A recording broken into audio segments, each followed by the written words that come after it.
I needed a new mouse for gaming and everyday computing, but I didn't want something that looked like it should come out of a sci-fi movie. Well, HyperX came to my rescue.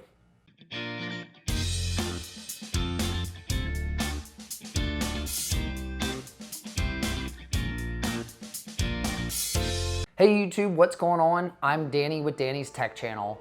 Now, like I said in the intro, I really was in search of a new mouse, and I just wanted something simple that had a couple extra buttons that was fast and responsive for gaming and actually fit my hand. Is that too much to ask? Introducing the HyperX Pulsefire FPS Pro RGB gaming mouse.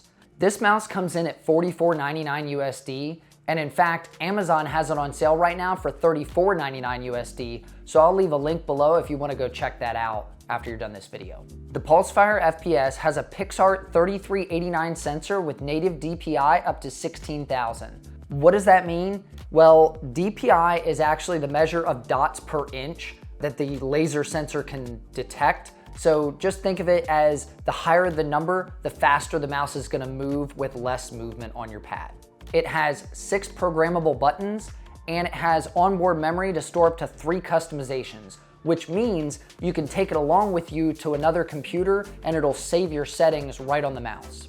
And that is through HyperX's NGenuity Software. NGenuity? Yeah, let's go with that, which I'll show you in a little bit. So let's take a quick look at the overview of the mouse, and then I'll tell you my likes and dislikes about it because I've used it for a little while now. The mouse has a really sleek overall design of it. It's like a brushed gunmetal look. It's painted, but it has that flat design color scheme going. It only comes in one color, the gunmetal. It has 2 thumb buttons, the 2 normal mouse click buttons, a scroll wheel that is clickable, and then a button for DPI or whatever you decide to custom set that button to.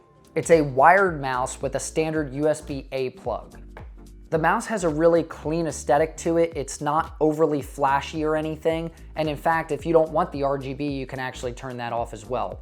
It has 2 textured side grips that are made out of rubber. They just add to the clean look of it. They're not overly gaudy and they're not oddly shaped. So let's move right into the things that I liked about this mouse, and then I'll tell you the things I did not like.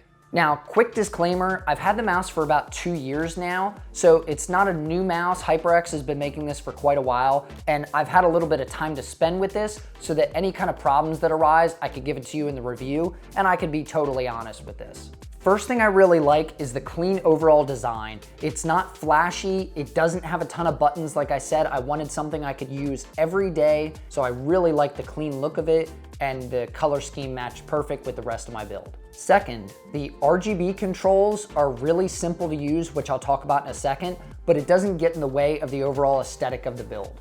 If you don't want the RGB, you just don't turn it on. That's the beauty of RGB.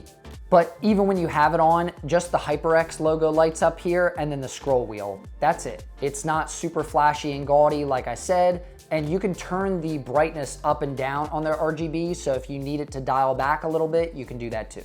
One of the major selling points for me on this is the comfort of it. It's not super heavy or anything, and I've got rather long fingers, so my hands are kind of on the larger side, I guess you could say. And this mouse fits perfectly. I don't feel like I'm dwarfing it or anything.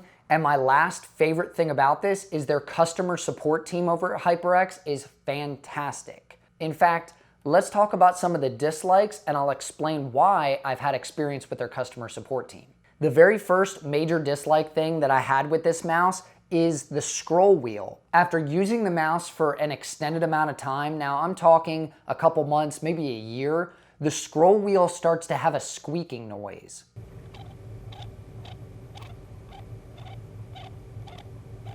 I've had this issue now with 2 mices? Anyway, I messaged HyperX on their website, on their customer support site, and I got a response really quickly, probably the same day actually. I'd have to check my emails, but they responded immediately, told me that they apologized for the issue, and they were willing to send me another mouse immediately. I did like a pre-ship back charge. They basically charge you for another mouse, and then when you get the new one in, you mail the old one back and they credit your account, which they did everything very quickly, very easily. Now, fast forward a couple months and the same noise came back again.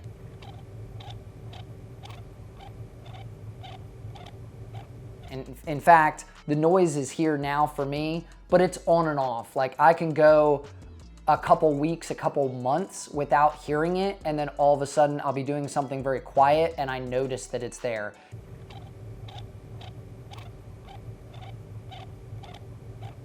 If you're gaming and have a headset on, it's really not gonna make any difference because you're not gonna notice it. But for me, when I'm just browsing the internet, I don't have any music or anything playing in the background and I'm not wearing a headset, I can hear it and it is one of the most annoying things to me. But like I said, the customer support team was fantastic. They shipped me a new mouse out immediately and they had no problems changing it out for me.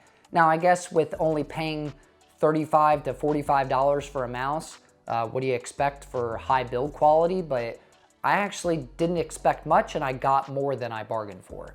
Now, I'm not sure if the customer support is going to continue because actually HP bought out the entire HyperX division recently. The merger finished in June, I believe, of this year. Time will tell if HyperX is going to continue their awesome customer support after being bought out by HP. Last thing I didn't like is because the side grips are made out of rubber, they actually started to show like dead skin really quickly. You can see from the pictures here, looks very clean right now. It almost looks like I haven't used it. That's because I wiped it off with an isopropyl alcohol pad and all the dead skin cells came right off. Okay, last thing I want to talk about is the NGenuity software that HyperX has on their website. I originally had the NGenuity 1.5, I guess you could say. It's the older software. I was originally going to do the entire review about that software, and then I went to HyperX's website and they have a new software. They don't even have the software that I have anymore. It's actually NGenuity Beta. I'll leave a link below for it to take you to their website, but I downloaded that and I've had a little bit of seat time with it. I really like what they've done with it. So the software is actually better than what I was originally going to talk about in this review. The software that I recently got is the beta version, and it has a much cleaner look to it, more modernized. If you look at the comparison here, the older software is just very like Windows 98-ish. It has very blocky text, and there just wasn't a whole lot of features to it. In fact, the beta version doesn't have a whole lot of functions either, and I think that's one of my gripes to HyperX. If you're gonna change anything, I would just make it a little bit more usable while still keeping it simple, because you don't want to overly complicate it. You can see it's a more modern interface. You just select your product on the left. I have a HyperX keyboard as well, which I may do a review on at a later date, but you select your mouse or your keyboard or your headset, whatever you have. I'm gonna select the mouse here, and then for the top selections, you have lights, button assignments, and then your sensor speed. So once you select something like that, you can select your RGB, and then you just have total control over if it's a color cycle, you would add an effect to it.